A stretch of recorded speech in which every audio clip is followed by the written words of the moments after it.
Yeah,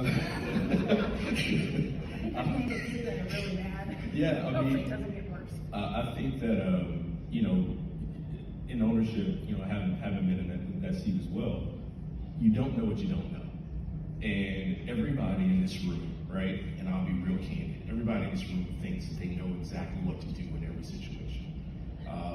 As somebody who has been a situation tactical specialist in life at another juncture in my life, I'll tell you, you don't.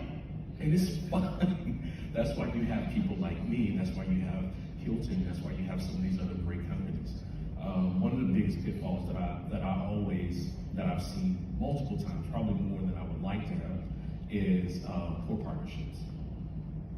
When owners get in partnership with people that they probably should have never got into relationships with, and because they're charismatic and they're influential and somebody may have referred them, then you run into the situation of this person's a total jerk.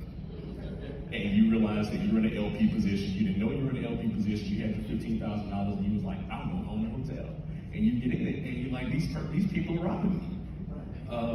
So as a management company and as a manager and someone that has 2 decades of leadership experience with both Marriott and Hilton, corporate and franchise, one of the things that I try to advise against is, hey, make sure you know exactly who you're getting in bed with. Start with a small investment.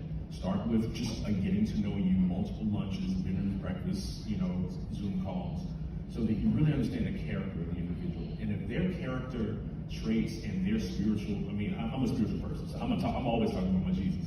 But if their spiritual traits, if their spiritual traits do not, or their character traits do not align with you and your family and what you and your belief system, then you should walk away.